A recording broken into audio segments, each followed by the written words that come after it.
So welcome to the Grow with Ryan Magic Show. Today I'm here with the gorgeous, beautiful, amazing, radically authentic Keezia Leigh, and I'm super excited for this absolute weapon to be joining me today to talk all things radical authenticity, business growth, transformation, leaning into fulfillment, so many cool topics we're going to go through.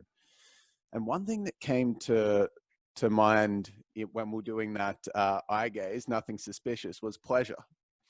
And because I do an eye gaze and some intention setting with every guest before we come on. And just because we were just like really relaxed and we're breathing, and I could feel that the tantric vibes to a certain degree. And I've been doing a lot of tantric work recently. And I know you did a post recently that said pleasure is just like the most important thing to, I think it was manifesting or to creating what you want in life, or it's the quality of your life. Talk to me about pleasure to kick us off, and we've got heaps of things we're going to talk about here. I love it. I love it. I work with a lot of women, and one of the biggest things that I see is that women really struggle to ask for what they want. And it's this, I feel there's like huge society, collective stuff going on right now. And there's this like people pleaser, martyr complex, and it's in men as well, but that it's dying. And so I love to, pleasure is to me like, have you ever done Gene Keys? No, I don't even know what that is. Oh my gosh, I'll send you the website. You can do your free profile, and it will basically, okay, cool. Profiling, yeah. It will give you like your life purpose, what you're here to do, and it's a whole. It's what a is kind it of called? Gene, Jene, Oh, Gene like Keys. Gene Keys. Yeah, it could be my accent. No. Yeah, it's your and accent. Basically, you get a free profile, and basically my life's work is to make people laugh and make people to cry, and to show them the deliciousness of how beautiful this life can be. It's a great word, delicious. Yeah, and it delicious. summarizes you pretty well.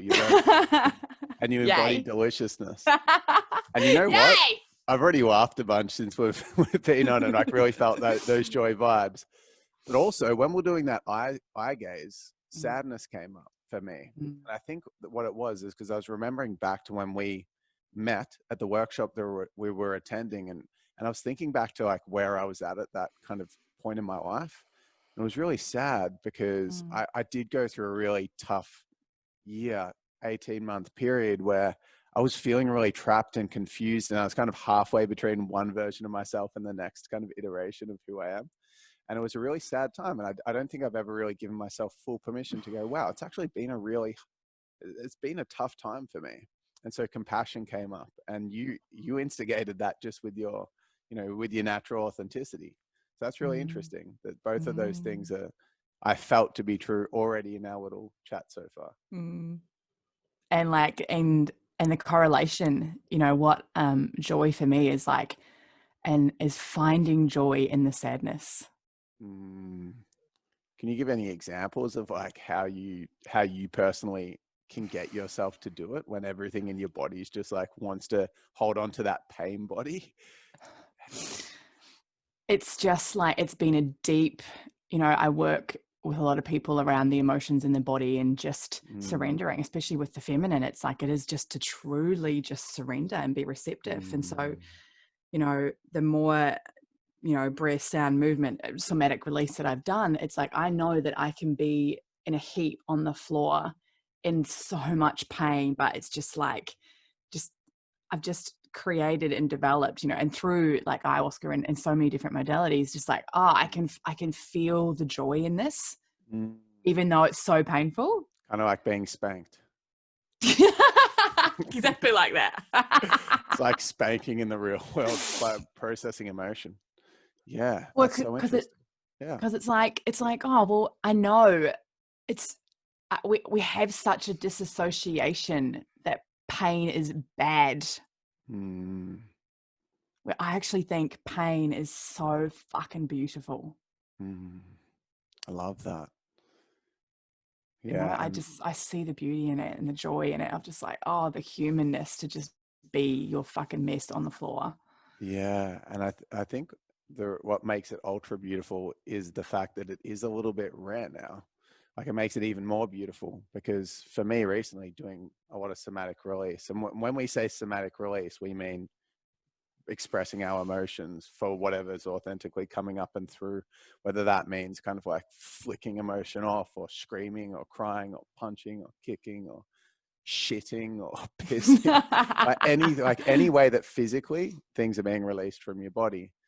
And for me, like I've been such a tightly wound individual for so many years because I didn't give myself permission, or I was never given permission by the people around me to release stuff out, and for that to be actually more human than anything else. It was actually seen as like, I perceived it to be a weird thing. Like if I'm just to cry, like crying's weird, or screaming especially. And I actually was living with my best friend and his partner in this place. We stayed together for probably 4 or 5 months from the start of this year, and we're locked together through COVID. And the amount of like emotional release that was happening in the house, I'd just be downstairs chilling on my laptop, and I'd just hear, ah! from the room upstairs, and I'm like, what the fuck's going on? And I go up there, and he's like, oh man, I'm just releasing some anger. Or he'd be yelling at his partner, my other friend Kara, and it was like actually honored and seen as a healthy thing, and it was seen as weird not to do that. Yeah, that's I love different. it. That's a household I want to fucking like. These are the households that I want us to grow up in. That it's just normal. Yeah. Or I want our children to grow up in. Yeah, and you saying that actually triggered for me. Maybe that's why I don't think it's normal, because there was a lot of yelling in my house, but it wasn't healthy. There was a lot of projection, and there was just screaming, volatile hatred, screaming, just projecting of insecurities, massively abuse. And so when I think of aggression, I think of bad. That's like the subconscious programming or whatever. That's like what my mind has kind of decided that radical authentic expression means, but it's not really done healthily. And so I think it's all thrown in the same basket. Like if you saw a man screaming in the street, you'd be like, he's a psycho. Yeah. Yeah, it's interesting combo. Yeah. So talk to us about pleasure for you. Yeah. When you think about your lifestyle day to day, how do you incorporate pleasure into areas outside the obvious? So like lovemaking or intimacy or kissing or the romantic side. How do you bring pleasure into like your business or other areas of your life? That's a great question. I mean, I have this lens. You'll probably find this fascinating, but everything in my life has to fit in through the lens of how this is going to serve my mission and my vision. Even my partnership is like, he's a business deal. So like I find pleasure in like just even creating structures in my business. Sure. So like even there's a testing I did called pH360. It's like a genetic testing. So weird. I'm doing that test today. I've done it before, but I just happened to be doing it today. Of course you are. What the hell? And so I'm a diplomat, and diplomats need to find pleasure in their workouts. Okay. So I'm very driven off feeling good, and I'm a manifesting generator as well. Have you done human design? I'm just fucking obsessed with this shit. Yeah, I know. Give me a survey. So am I though. I fucking love it. I love empowerment. I love all things personal development. It's like I get off on that as well. Have you done human design? No, I haven't done human design. Oh my gosh, you have to get a reading. Like, I don't tell anyone they have to do anything, but I literally I have to do it. Yeah. All my one-on-one clients, before I even coach them, I do a human design, get a human design reading done with them. Amazing. Another guest recommended that last week, actually. And I still haven't done it, because you need to know your birth date to this, birth time to the second. Is that right? Yeah, roughly. They can, as long as it's like, there's like different time frames. So it might be like 5 hours. So if your parents kind of know roughly when you were born, or if it's not on your birth certificate, you can find it out. Yeah, cool.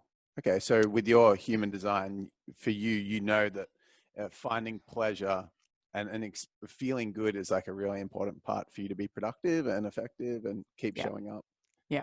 It's almost like that's how if it's not pleasurable, I won't do it. Yeah, that's such a great self-awareness. So when you were doing your last business then, because this is a question I want to ask on the podcast at some point, you were running a successful hair salon. Yeah. Right? And it was successful, right? Like it was going well. Successful. Yep. Yeah, no, Yeah. it was, Well, you would have spent a lot of effort building this thing up, right? And getting it 7 years. I had like 10 employees. Yeah. Yeah. Wow. And then you got to a point where you're like, okay, cool. It doesn't like, were there parts on that journey where you were going against what your natural kind of flow was, where it wasn't pleasurable, but you kept doing it? Yeah, for sure.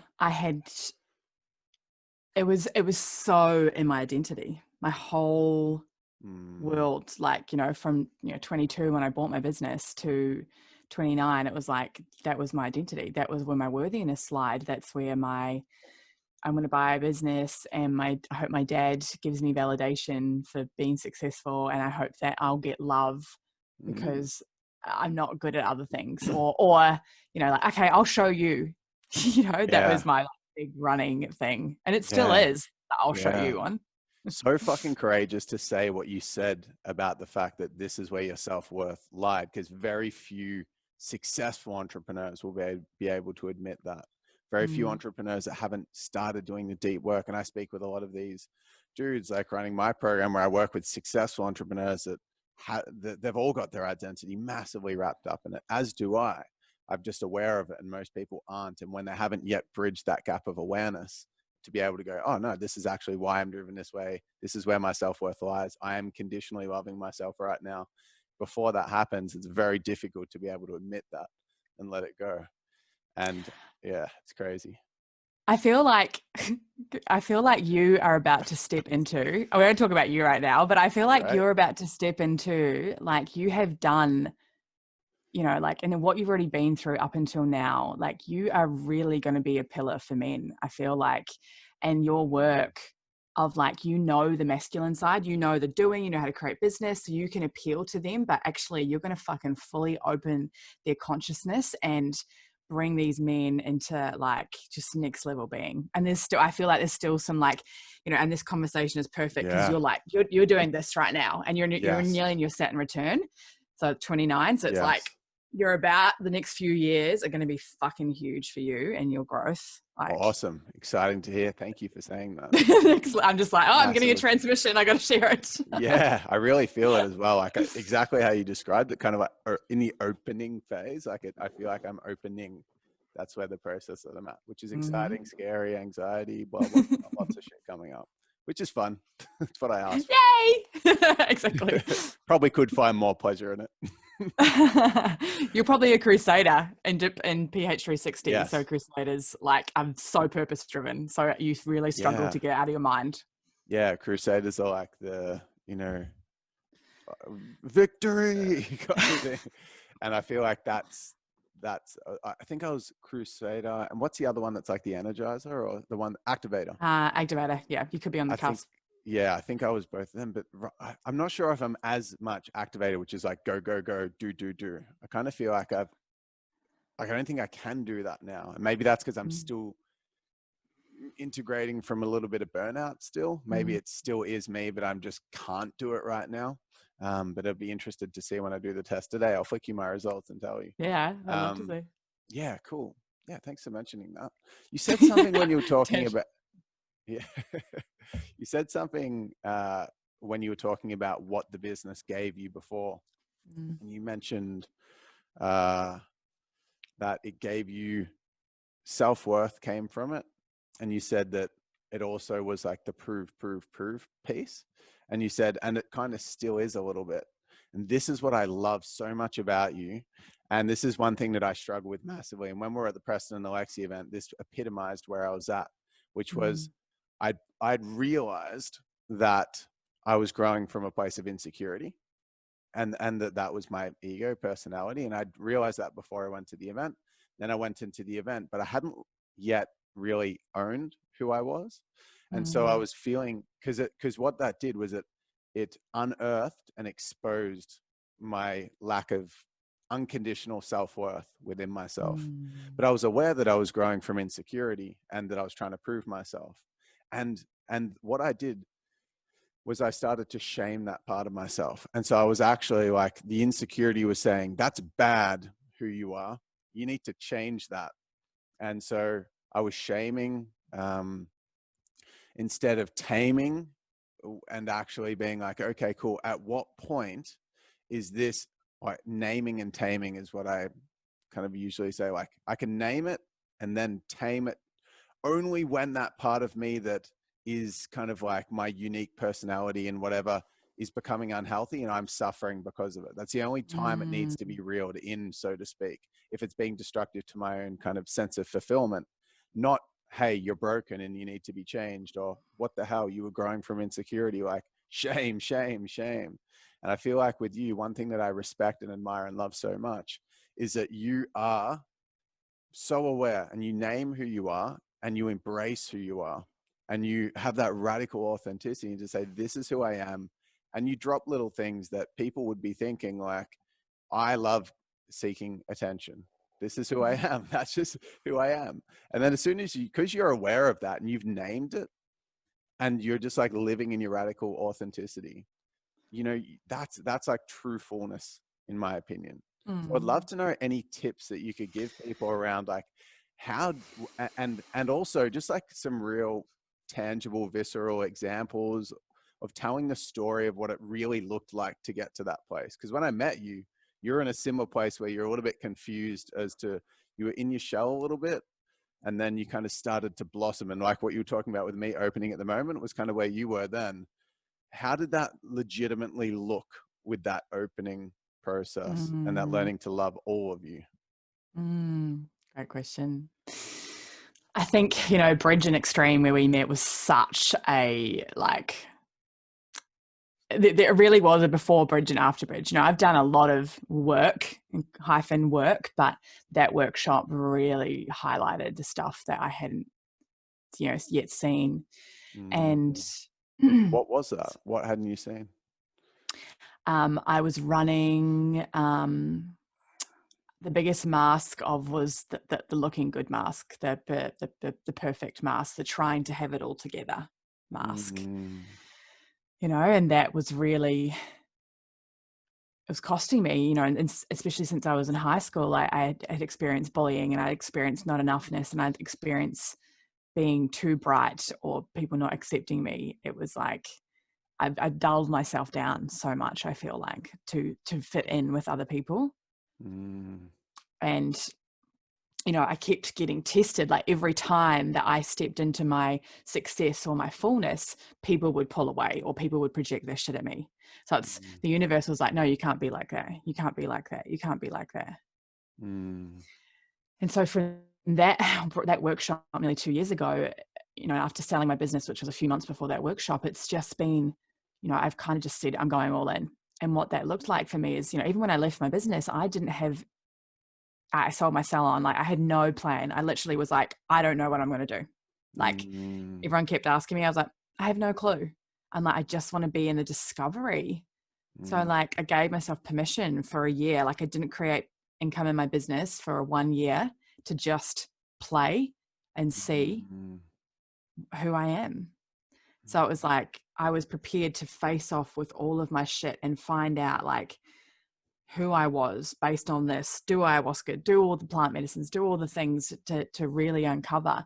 And that then, and do all these profiling tools. Like one of the reasons I love these profiling tools, because for me, knowing that I'm a manifesting generator in human design means that I actually, even with my content, I work well. I get ideas from responding to people. Yes. So when I sell, I don't initiate. I literally go, oh, this person has a problem. I'm going to create a program for it. Yes. Or I feed off the energy. Yes. Like I actually do. It's not all within me. I need other people to fuel my energy. Yeah, that's resonating massively because I'm very similar. I work so well in Q&A environments or conversational. Well, this is why I love doing this podcast. But I feel like it's cool that I can be like, yes, yes, yes, because it's so similar to me. But someone else will be like, oh, I hate that. Like that's the opposite to the way that I work for me. And that's where like understanding yourself and knowing yourself, like OG Gary Vee talks about, like self-awareness. And I kind of always, for me personally, because of the lower self-worth, forced myself. It's like one of the masculine archetypes, the warrior, one of the shadow kind of versions of that warrior is the masochist, which is like actually enjoying pain being flipped on you and gaining sexual gratification from it. But in like a more subtle way, it's just like self-sabotage or things having to be hard to get results. And so I would always point out my weaknesses and be like, no, you can't just do your strengths. You got to find where you're weak and you got to improve those areas. So I was like always sabotaging and making it harder for myself. Yeah. But when you do these profiling tools, it can feel like so much yes. Like this is me giving myself permission to do what I actually naturally do with who I am right now. It's natural for me to do a podcast. I don't even feel like it's worth. Sometimes with that same masochistic pattern, I get off a podcast and I'm like, all right, that was fun. Now what am I actually going to do for work? It's like, no, this is work. It doesn't have to be hard. And that's what I like. That's just overwhelmingly obvious with what you do. And I think it's the new way. A lot of people haven't even started this transition, but it's happening where anything that you hate doing, and you're doing because society has told you, work is the fact that work is like a negative word in societally, like, oh, I got to go to work. I mean, that's just such bullshit. It's crazy, eh? And like, even the word retirement, I'm like, oh, what is even that word? I'm never going to retire. Like, this is my, like, you have to pry me away from, like, I'll be like Tony Robbins with like, you can't even clap properly because I'll be like, I have the sticks. I've lost my fucking voice. I won't be able to scream anymore.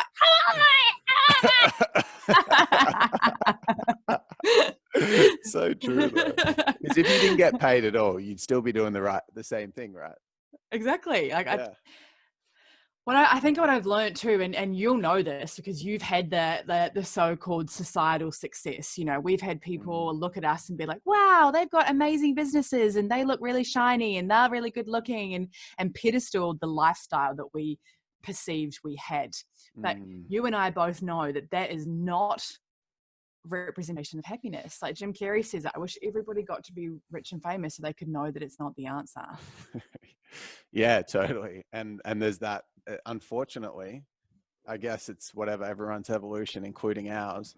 Like everyone wants to see for themselves when it comes to money doesn't make you happy. Because I heard it a million fucking times. Every time I was like, oh yeah, sure. I just like went on the same journey anyway. Then the moment that I like had that, oh fuck. And I was like, you have to see it for yourself. You do. You got to learn to listen. But you've got some Jim Carrey attributes in you in terms of, because the way that I see Jim Carrey is he's like, he legitimately realizes, and this is what I got from doing a mushroom trip, that we're choosing this reality and kind of like choosing to have a mushroom trip. You're going into a certain space for a period of time to have an experience. And this is the same way that I see life. It's like, we've chosen to be here for a period of time to have an experience. So then it's like realizing that you're a character in that experience. I feel like Jim Carrey really has awareness over the fact that Jim Carrey is a made up character, and therefore he just does things for the fun of it or to take the piss. You can really see that. If there's this really cool video you can watch of him, which is like Jim Carrey award night compilation. And there's many times he's been asked to host different, the Emmy Awards or whatever, all these different Golden Globes, or do intro speeches for them, or to present the award to someone else. And he just comes out just taking the complete piss out of all of society, kind of in the similar way that JP Sears does it. Yeah. He just takes the piss out of the way that people do things. Jim Carrey does the exact same thing. You just know he's playing it. I'm aware that this is kind of like one big fucking game, and I'm just going to play it. Exactly. And I feel like you also have at least the awareness to know that it doesn't matter that much what you do, in the sense of like, who gives a fuck if I just say what I'm going to say and be my authentic self. This is a game. It's such a game. Yeah. And that's, that's when it comes down to really testing and removing the shackles or the things that you have held. It's like, I say to my clients, I'm like, you just got to test. Like, what if you just put a program out there and just see what happened? Like, the thing is that you're so attached to the outcome. Yes. Like, you like, be okay with rejection, be okay with all these parts of you that you're not willing to own. Like, and then I just keep going, okay, universe, I'm just going to keep testing and like, see, okay, cool. Give me what I want. Here it comes. Like, because I'm just so open and available. Yes. And our biggest thing for humans is there's the mind, it's control. And because our biggest thing is we fear death, that our ultimate demise is death. And so anything that keeps us safe is what we cling to. But ultimately we will perish. Like, and you know, I believe in souls. And so it's like that, the fear that our society, and like so much compassion, because I get it.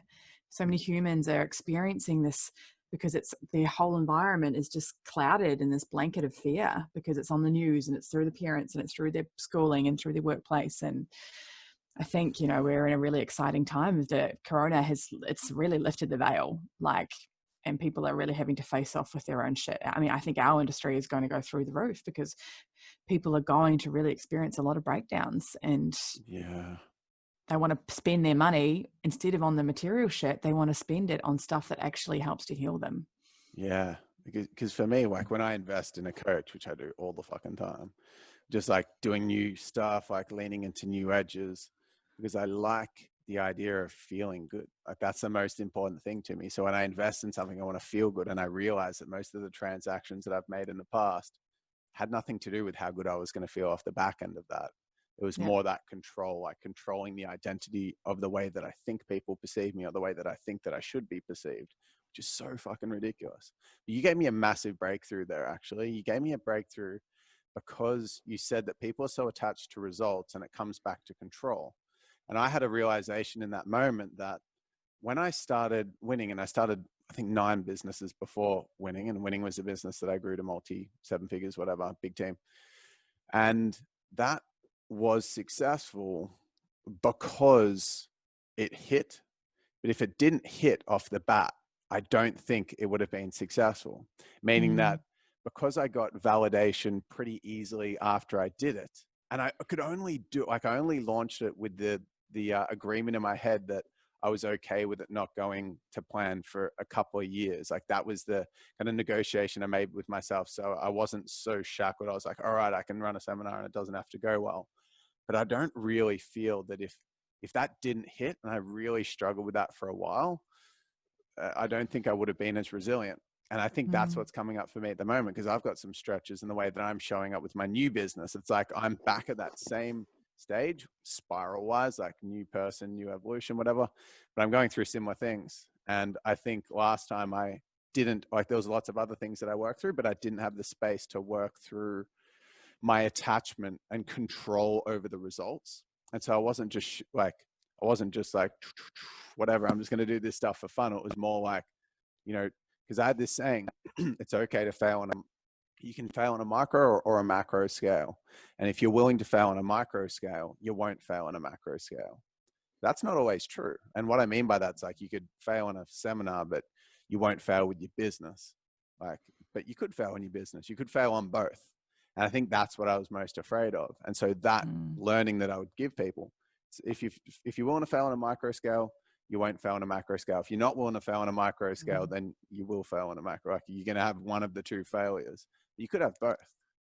And if you do, then that's what's meant to happen. You weren't meant to do that business, like see the signs and move on.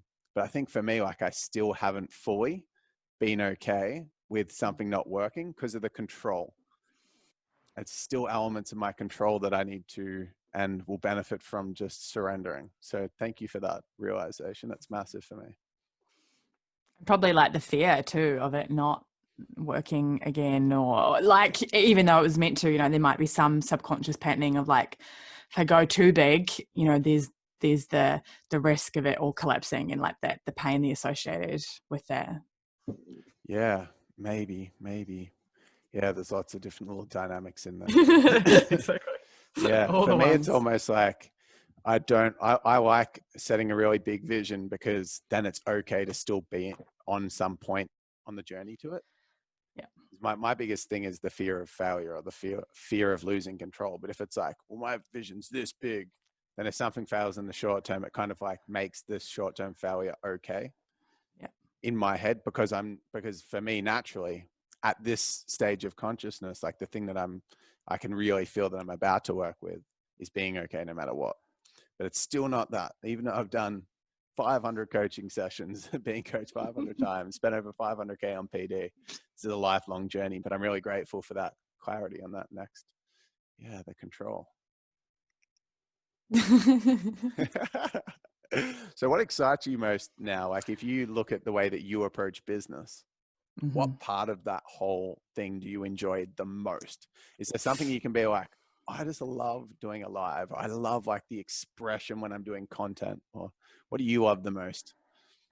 I love, I love, I know you commented on I did a little dancing video yesterday, but that's what I find. My genius is just being in my expression, like, and my mission now is to unlock 100 million women into their fullest self-expression. Like that's, everything is through the lens of that. Sounds like a radiant sexual world, because if there's 100 million more women that are like expressing themselves fully, that's just going to like shift the whole world, because radiance and expression of the feminine is so attractive from a man's perspective. So healing too. Yeah. So and healing for the masculine as well. I think, there's so many levels, but I froth like anything, I'm like looking at how I can incorporate now philanthropy into my business. And it's all about like studying, how women have not had their freedom and had not had their voice or choice. So many women end up in domestic violence. And I want to make clear, there's no part of me that shame men. Like I'm not, I love men like so deeply, and I have so much space and compassion in my heart for them. But it's just not my role in this lifetime to work with men, the woman piece is just so on my heart. And, I love being in my expression and being on lives and being on coaching clients and running my group coaching programs and like doing dancing and meditations and just opening them up. And I'm about to run my first event called the Fully Self-Expressed Woman. I'm hoping to have 100 women there. We're going to do booty shaking and transformation, and it's going to be really amazing. It's going to be so amazing. I'd really love to touch on what you said there about, you love working with women. You see that as your like dharma or calling or purpose in this lifetime. Yeah. So I find it crazy that people even have an opinion on that, because I've had that a little bit since I've like been running ads to men. Some people comment going, I think you're limiting yourself by not working with women. And obviously I'm a business coach. I've worked with heaps of people. I'm not going to take their business strategy on above my own. But it's just crazy that people almost get offended by the fact that you're choosing to work with someone. It's kind of like you being a plumber, and then someone comes up to you and is like, there's people who want their houses built too, and you're just doing the plumbing. It's like, what the fuck are you doing? But it's like, it shines light on a bigger society that's plagued by fear. I feel like everyone deep down wants just to be radically authentic, and there's that like invisible to most people yearning to just radically authentically express. But then there's so much fear around it that when someone does it, it's almost like and then it's like want to point the finger at that. And it's just like around the like racism, like sexism, and just like all these kind of calls that people make. Because I can totally see that things have been imbalanced in the way that men see women or society sees women. It's just like, and it's like now that's still a lot of it. But even if you go 20 years back, it was way more prevalent. Another 20 years back, way more prevalent. And it was just normalized. But for me, like I judge women's bodies because I grew up watching porn. And everyone that I know grew up watching porn. And so it's like, I've got massive empathy for myself, because it's like, I don't want to have that. It's not like people want to have these stretch points or these judgments, but a lot of them just come from the way that society has been. And so it's an awareness thing that's going to help heal it. Well, because even if you, even if you have the awareness, and this is the piece, like I know we talked about earlier, you're like, I can own the parts of myself, because like, we never fully heal. Like, it's like we can do all this work and there's no like place to get to. So the awareness is the healthy part. And for me, like releasing shame is one of the biggest things I like to work with people, because it's like, I know that my upbringing in my life has, you know, my ego is my fucking best friend. I'm like, I actually love my ego. She's a real bitch, and she like says it how it is, and she loves to have fun, and she loves money, and she loves, you know, and so it's like these parts of ourselves, like we just get to, because we can't just heal them. And then for you, it's like the subconscious is like, society is showing us images of people all the time, you know, so of course we're just constantly being inducted into it without even knowing. It's like fully, it's intense. Yeah. So I think like that, because that removing of shame, I did like, and the exercises of releasing shame. Like when we're at the event, I did shame releasing exercises where it's like, this is something that I'm really ashamed of, and I'm going to speak it and free myself from the shackles that that shame had on me. And then I did a shame release activity, but then like I still held shame in so many different ways because it was an unconscious, just lack of ultimate, like unconditional self-worth at a deep level. And so it's like, you can do a shame release and still like shame yourself on the daily. And I hear it like, it's so a really random example for me is whenever I played sport, and this is just my best friend used to call me on this all the time, and I didn't even realize I did it or was a problem, but we'd just be playing tennis. And I grew up playing heaps of sport. And I just, if I ever hit the ball into the net, I'd be like, oh, sorry. And it's like, what? Like back, and I said it every time, every time, as if like, oh, I'm like dampening our experience because I hit it into the net. And this is like my massive pleaser codes. Sorry, as if like me hitting into the net was something that I should feel a subtle element of shame for. It's like, what? How fucking crazy is that? And these are the dudes that I love working with the most, because it's been my experience and my kind of shit to work through is the nice dudes that are the pleasers. And like the niceness and being like having an open heart is a beautiful attribute, but a lot of the time it's fake and boils resentment internally because you're not actually expressing what you really feel. And it's an innate deep sense of lack of self-worth that's causing that need to like me, see me as a nice person. And I've got massive pleaser codes. And now if I look back at that, I'm like, whoa, I can't believe I would apologize for hitting the ball into the net. That's just a fucking joke. But it's still like, that's shame. It's like almost ashamed for being alive. And so many people feel like they should apologize for the space they take up in the world. Oh, it's crazy. So yeah. And so do you hear it a lot with men? Because I'm, you know, obviously you work with a lot more men. And so there's pleaser codes, the sorry. Like, do you feel like, where do you think men are at right now in terms of like the collective and like what they're moving through and what are common threads that you're seeing? I would say that I work mainly with one type of man, which is the achiever kind of man. And with these guys, I see just like a really tight way of being. There's like just so much control, and there's an inability to surrender. And it's almost like, it's crazy. There's this book called The 5 Regrets of the Dying.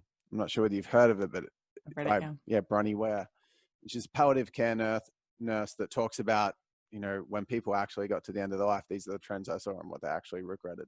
But there's a lot of men that have kind of jumped on this bandwagon around entrepreneurship and this idea that you should get to the end of your life and just have given every last breath.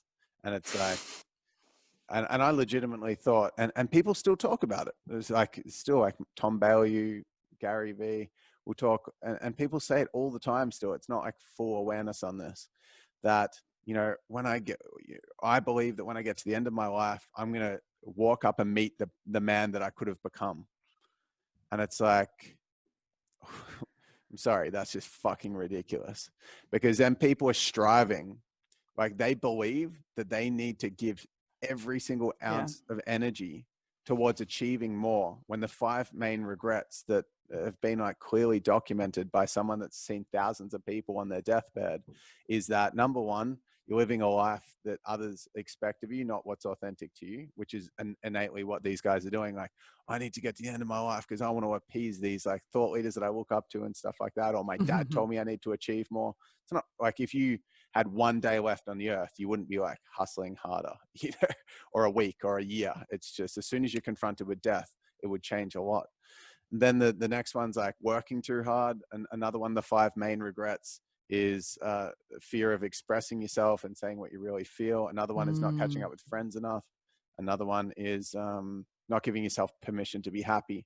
And all successful men will have all of those regrets if they don't wake up, all of them. And they will still probably have the other regret as well, that they didn't give their last breath, because it's impossible. Like the standards, it's a drug that never gets, actually, you never get enough of it. So it's like, you would still get to the end of your life and there'd be a dude there that he might be slightly more built or slightly more successful. And you're going to be like, man, I was close, but I didn't get there. And so it's like, it's such a losing battle where that self-worth is attached to the imaginary outcome of some status or level of success. And that's what I see with dudes. And so they're so trapped by that, so trapped. Yeah. Abuse themselves, like physically, emotionally, spiritually, with their health in their relationships. And then that gets projected onto their close relationships. And, yeah, this is my reality a couple of years ago, or 3 years ago. I said to my now ex-partner, Danny, like, I would never holiday without working for more than 3 days, ever. No, that was my truth. And she was like, the fuck, what are you talking about? I'm like, no, it's just my truth. Sorry. And we ended up breaking up temporarily at that stage, because in my head, that was just true. And she was like, well, I'm not down for that. And I'm like, that's good, because I need to find a woman that is down for that. And it's just so messed up. But that was just my truth at that stage. So that's like the main thing that I see with men. And it shackles them because that's innately insecure. So they're not really confident. So if they can drop that shit, they'll actually succeed more, because if you think of like a tradie that's just slaving off every single fucking day, builds like $1 million business or a 500K business, he's like boom, boom, boom. And he works 20 years to get to that point.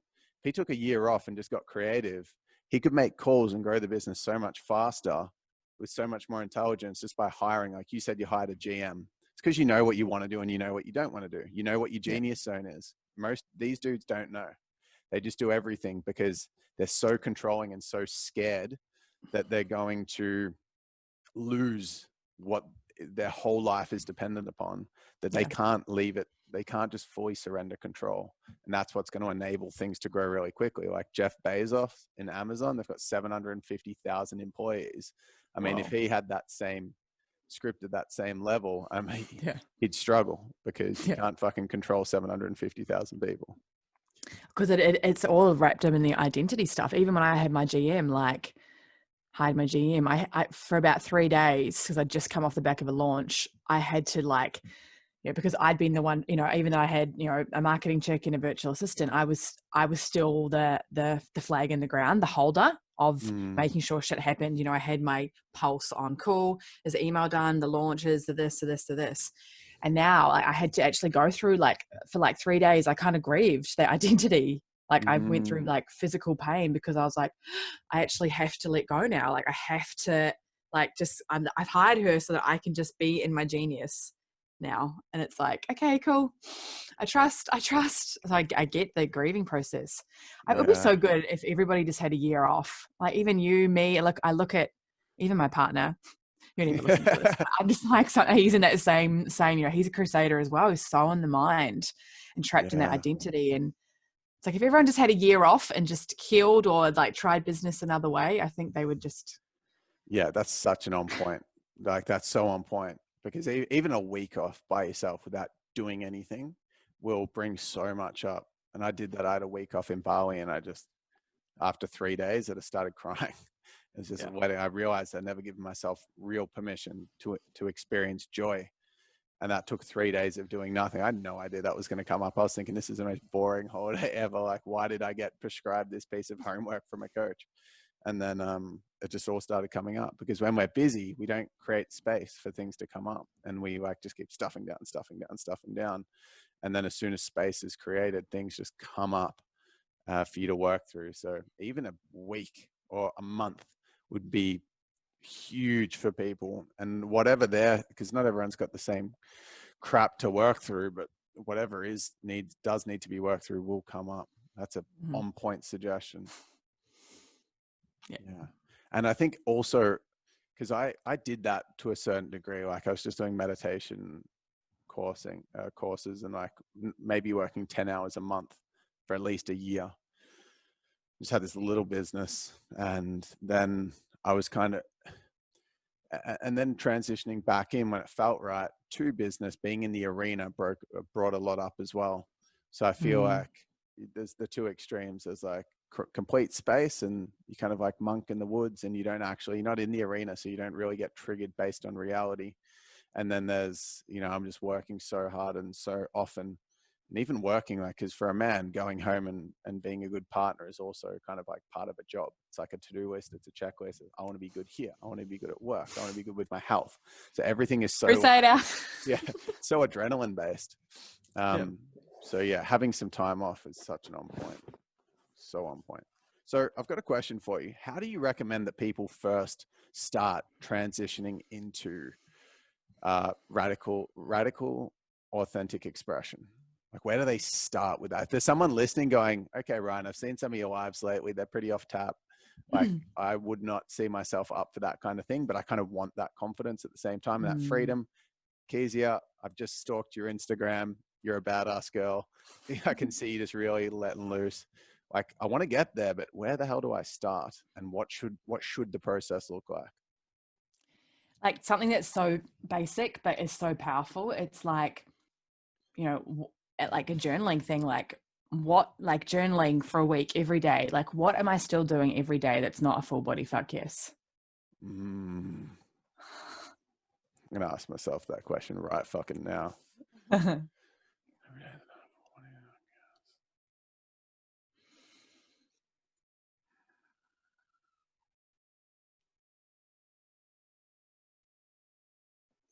I'd say like thinking about how to, I'd say like for me, what's not a full body fuck yes is like still feeling the control around like the standards that I set.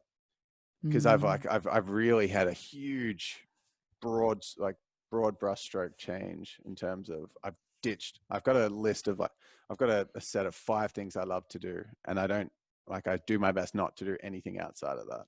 I got a PA that helps make sure that doesn't happen. But I spend a lot of time in my head thinking about how to control what the future is going to look like. And that's just always causes, because I'm not in the present, it always causes anxiety. Yeah. Because I'm not living here and now and doing what I would, I set this prompt up reminder on my phone for every hour. I set it up this morning. I got my VA to set it up, and it's like, fuck, what is that? I'm just going to look at it so I can actually get this right. It is, how can I open my heart and be of service right fucking now? And for me, that is what I love to do. It's like my biggest joy. So every hour just reminding me of that. And then in the present moment, I'm like freely expressing, or like, how can I open my heart and be of service right now? But I spend a lot of time thinking about how I can control the future. And that's one thing that you mentioned. You said, I do things very, like a lot of the time I bounce off the energy of what I'm being guided for. So I'll jump into a conversation with a prospect or a client, and that might give me an idea for a program. What does that look like for you? Like, how have you surrendered control? Have you surrendered control? What does it look like? Have I surrendered control? I feel like I still, parts of myself being a diplomat too is like my number one thing is certainty. So for a diplomat, in PH 360 is certainty, which when I found that out, I was like, oh, I am not certainty, because I knew this I knew the Tony Robbins lens of like certainty is safety. I'm like, that is not me. But then my PH 360 coach, he goes, no, Keezia, look at you. He's like, I've never met anyone who is more certain about who the fuck they are and where they're going than you. And I'm like, yes, correct. That is me. And there I'm going. So I do love, like, I've got my pillar of my masculine really well.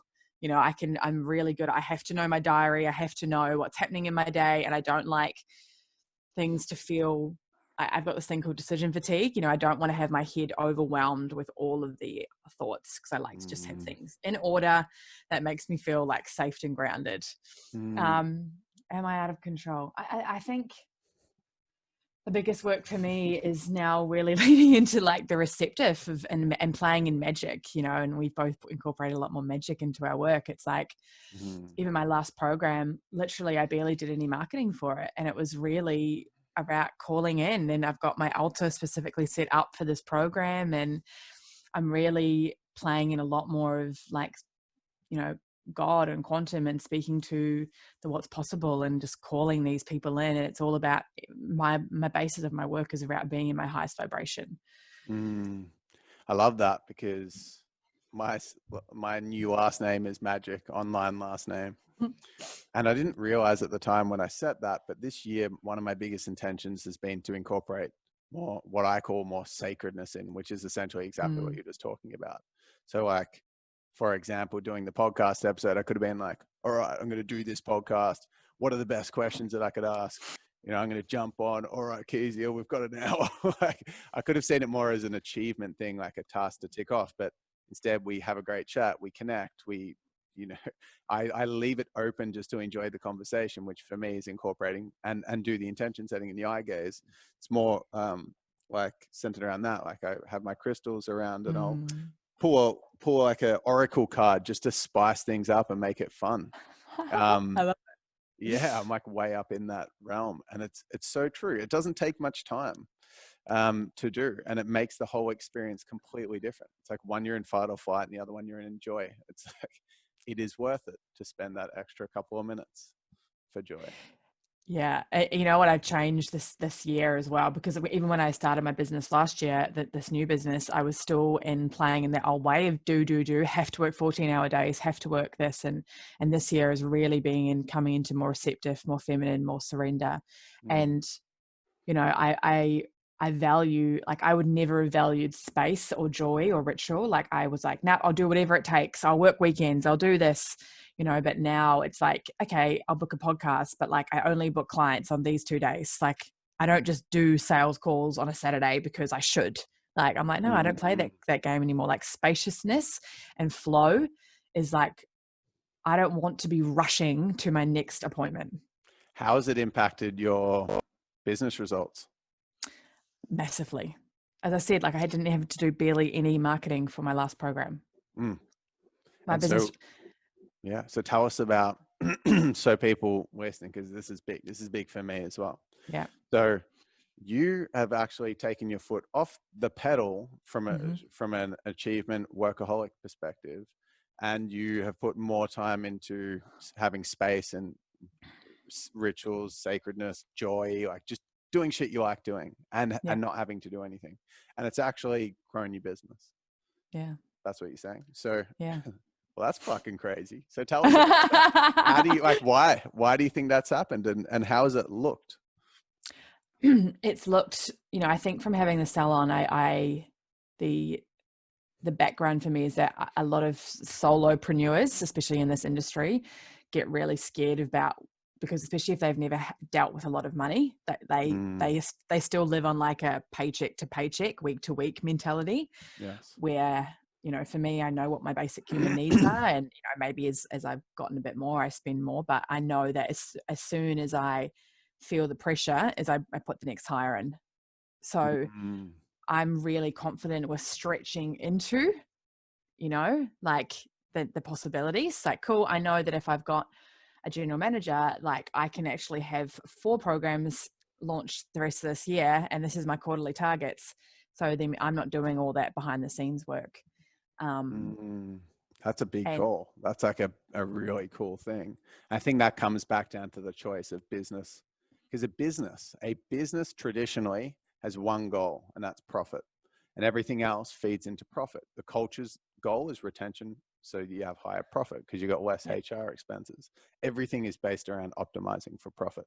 And that's what a business is like traditionally designed for. Is I don't see business the same way anymore. I don't measure my business based on profit, because it's not, I don't compartmentalize my life as much anymore. I don't think, okay, cool, so the business is profit and I work really hard so that I can do this. It's like, I do my business for joy. Like, I choose the activities, and I'm spending the time in my business, like this podcast, because I fucking want to do it. And if I made no money for the rest of my life, I'd still choose to do this. And then if I died tomorrow, I still won. if I don't make money, I've still won because I'm living my dream life now. And the money doesn't, even though the money is liberating and it's still important, I don't want to disregard the beauty of that. But on the same token, it's not as important as what it was before.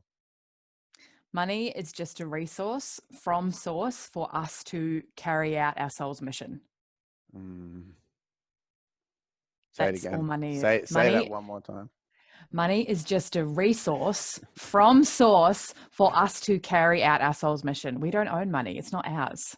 Yes. It's always just flowing through us. Yes. So when you receive it, it's like, okay, cool. I've just made some money. It's not mine to hold on to that I need to. And if I don't, I'm screwed. It's like you've been gifted this money so you can be of more service. And as soon as you start, because I felt this, because sometimes I've done it, I'm like, yeah, I'm going to hold on to this. I'm going to put it to the side. And then all of a sudden the actual business starts dropping a little bit. Yeah. Everything for me looks like expansion. My love is expansive. Like even with Logan, I told him the first night I met him that I loved him because all the work that I've done on sexuality and relating and love and business, it's like the more I give, the more I'm just receiving as well. I've really worked on my receiving. And so, I'm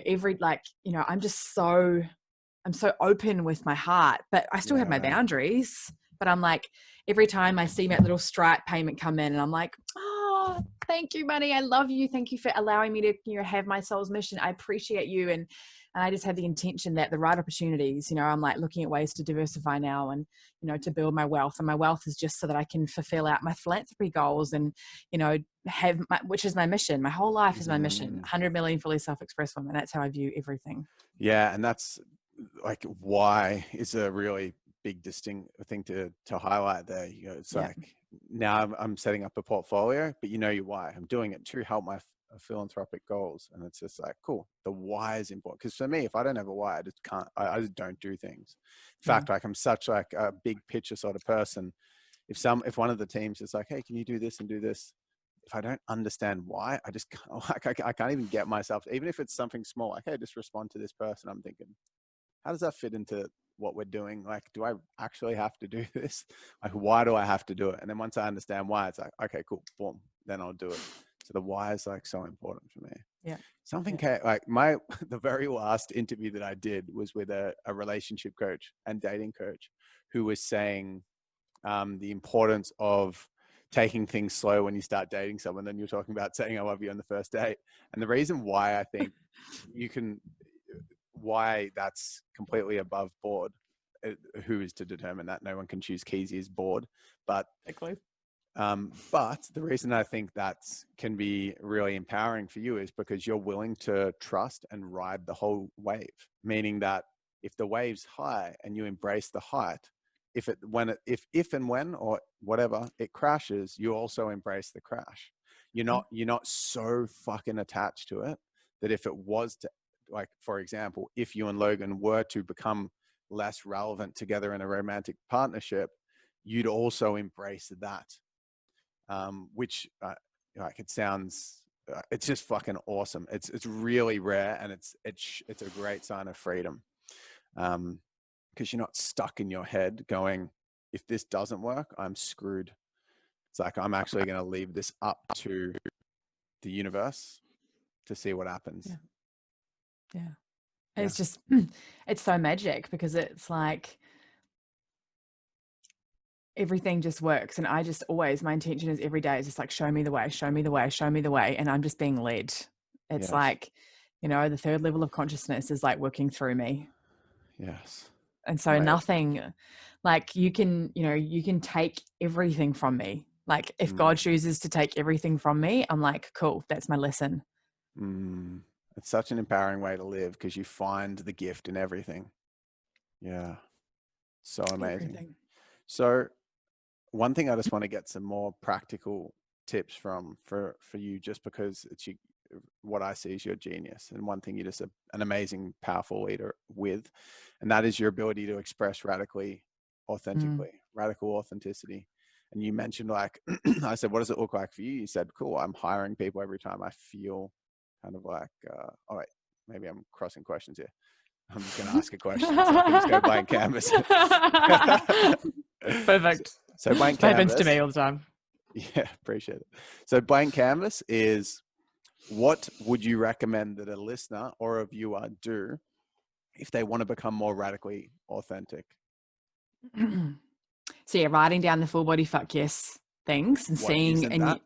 yeah, what isn't a full body fuck yes, because you'll start to really look at your whole life around areas that you're doing things that you just are doing, questioning everything, question your shoulds, questioning why do I go to the play basketball with this guy and because he constantly just puts me down all the time and questions me, like and so you're starting like. And I guess for me, and the tangible things is like for your full expression. And see, the thing is that I think sometimes people get a little bit, because for me, I am very loud and expressed, so sometimes people go, oh, my self-expression doesn't look like that. And that's perfect. Like, it's not to look like mine. I think your self-expression is that you feel so confident in knowing who you are and that you have ultimate boundaries around your time and where you spend it. Because for you, when you first started to be your radically authentic self, it did look like, hey, I'm going to do this live sharing this big vulnerability, or I'm going to express my emotions on a live and break down and cry, or I'm going to say this thing that I'm holding shame around. But for someone else, their radical authentic expression could be saying no to playing basketball with that guy, or saying, or stop going to the gym because you've been told that's what you should do, and take up a pole dancing class, or start a sport that you really love to play that's going to actually allow you to have the same physical fitness, but you're going to love doing it. Yes, that's a really beautiful distinction. It's almost like getting a fine-tooth comb over your whole life and really seeing like where you're still doing things that are not, because if you don't feel, here's what I've been like journeying, because I always, you know how you get obsessed with your own work. It's like, why am I comfortable with being so fully expressed? Because I believe you need to hold a level of safety. And I don't believe that anyone can make us feel safe. Like, I don't outsource my safety. I know in a lot of the work, there's like this level of, you need to provide a safe container, but I don't actually believe, in my perception, that you can ever hold someone in full safety. Like, that's about bringing yourself up to it. But the reason I feel safe to be in my full expression is because I've got me. So getting a fine-tooth comb over your whole life means that you're really like if you didn't know me and you were projecting, and I was being my full self, and you were projecting your shit at me, like you're projecting, oh, you're a lot, or you're too much, or you say weird things, like, then if I didn't have me in that moment, then I would be like, I would dumb myself down and my expression would go down. So when you say, if I didn't have me, you're saying, if I didn't know myself and own myself at the highest level, then I might actually not have enough clarity on the fact that that's my authentic self to then actually take that on, because I didn't know that was my authentic self. So when they questioned it, I also questioned it, and then I dealt my light. Yeah. Amazing. Yeah. Love that. So I think full expression is about like literally finding out who you are. Like, it's going to take a long time. You're going to have to like break down every belief system that you think you know about yourself, and do all the profiling and do all the things, and to really give yourself more permission, so that, and to hold your boundaries. Yeah. And one thing that came up for me there is, if there's any part of yourself that you're scared has to change, or that you kind of like, someone says, oh, maybe you shouldn't do this, and then it really freaks you out, you found yourself in an attachment or an identity where, so say for me, when I was doing a lot of work with a meditation teacher, Laura Poole, who was incredible. She got me on my meditation journey, thanks to my ex-partner, Danny, recommending that I did this course. And she was like, for example, Ryan, like, what if you didn't run your business? And I was like, motherfucker, you say what? Not run my business. It's like, I would never shut this business down. And that was the truth for me at that point. It was like, I would never this is my whole life. And that was true for me then. It was my whole life. And it was an impossibility. And so I feel like a lot of people that are listening, if there's something that for you is an impossibility, that it wasn't there, that's when it's healthy to look at that and actually potentially, and it's up to you, you can make the discerning call on it, but to create some space away from it so that you can learn to love yourself unconditionally and then reincorporate it, because it's still you, but in a way that's without those mega attachments and that mega control and that identity being enthralled and wrapped around it. Yeah. Do you agree with that, or do you? Yep. I think anything that, you know, I love, and I know you're the same. It's like the reason I believe we've become really incredibly powerful leaders is because we're willing to face off with all the things that scare us. Yes. And, you know, if anyone listening, if it's like they're wanting to step into that confidence, it's like you've got to move in, you know, in the level of consciousness scale. It's like moving from neutrality to courage, you know, so courage is the key. Frequency chart. Yeah, David Hawkins. It's like courage is the key to moving beyond fear. Yeah. That's that first jump, you know. So just like highlighting for people, like just take the first step. And so now, you know, we love to stretch ourselves into as much courage as possible, because we know that every time we do it, this is the game playing now. We're just testing the universe. So we're like, okay, I'm going to speak in front of this, or I'm going to get naked in front of these people. And then we just like, our nervous system just goes, okay, because it's all about holding your nervous system. Like, okay, I'm safe. Yes. I can breathe. Yes. I'm safe. So it's for people out there, if that fear is becoming you, just lean into that courage. Just keep leaning in, and just, you know, the more you test, the more you're just going to feel safe. Yeah. I love that. And that's such when you say that's the first step, like it really is, because it is such a big step. And when you're in that stage before you've actually been able to harness the courage to take the step, it feels so much more difficult than once you've taken the first step. The second step's so much easier. And once you've taken the second step, the third step's easier, because your nervous system's starting to adapt, number one. But number two, you're also building evidence intellectually to recognize that when you do it, something that feels empowering is going to come from it. Whereas when you haven't done it for a while, or you've never really been super courageous, then it's like, it doesn't make sense to go through so much discomfort and pain for something you don't even know is going to yield an empowering return, or a positive return, or whatever you want to call it. Yeah. Wow. Awesome. Well, I would love to honor you right now, Keezia. And I've got one more question, but first I want to honor you for being, I want to honor you for being Keezia Leigh, because you are incredible, and you are yourself, and you really are incredible. And regardless of what your interests or personality type or insert 20 other surveyed things are, you are yourself. And that is the biggest gift that anyone could ever give. And it's the most powerful form of embodied leadership. And you really just, from that place of wholeness, can bring so much love to your clients, so much love to the people that engage and follow your stuff, because it's real, because you're actually being yourself. And I just love that about you. So thank you for being you, Keezia, and thank you for coming on today. I really appreciate it. Where would you personally like to direct people to follow your work?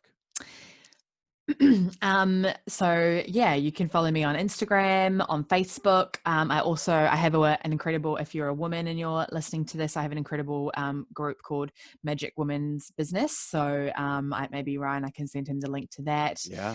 But yeah, that's got like 800 women. I share lots of tips and magic tricks and all that little juicy stuff as well. Awesome. Love that. So Keezia Leigh, is that how to so on Insta? It's Keezia Leigh. Yep. Keezia Leigh everywhere. Beautiful. So KEEZIA LEIGH.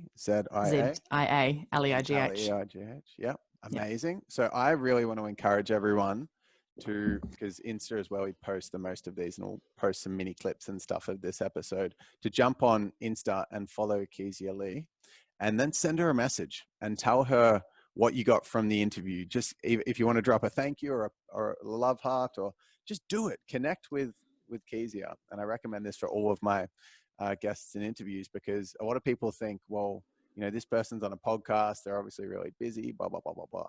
But you can connect. And it's like, we have massive respect and admiration for people that connect with us. So please do it. Connect with Keezia, send her a message or a question. She might do a live on it. Yeah, awesome. So I've got one more question, and that is, if someone was to come to you and you weren't allowed to know, and I'm going to say you actually can't even see them and their voice is like Deco, so you don't know if it's a man or a woman. Yeah. You don't know anything about them, but they've come to you and you can't even see them, but they've said, I'm going to give you $1 million. And actually, I'm going to give you $1 million. They hand you a briefcase with $1 million in it. And you're like, oh yeah, sweet. And they're like, I only want one thing from you. And what I want is what you would consider to be the blank canvas, neutrally most powerful piece of advice or practice or tool that you could possibly give me. And I want to value what you know at the highest level at $1 million. So what would you choose to give to that anonymous stranger? So a tip for them. Tip, tool, or resource, or something specific that you would say is the most powerful thing that you could teach or give to them. Mm-hmm.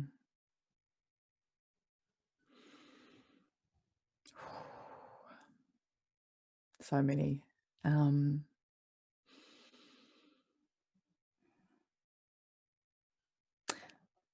What's come to me is like to forgive your parents. Wow. I love that. So potent and specific. Can you explain a little bit about that? You're like, nah, that's what you get for $1 million. Just to really, you know, the biggest work and journey that I have done through losing my mum and not having the best relationship at the time with my father. But, you know, these two humans brought you into this world.